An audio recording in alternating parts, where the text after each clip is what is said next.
Hello everyone, welcome to 10 tutorials. Today I am going to show how to add tags to your YouTube channel. First of all, you have to open your browser and enter youtube.com in search box.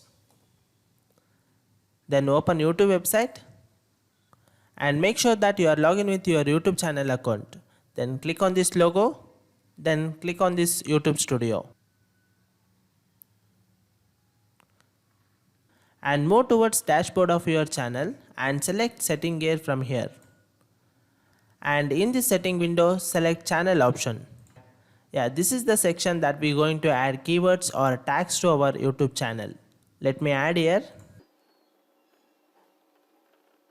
technology and then Windows tips, then YouTube tips,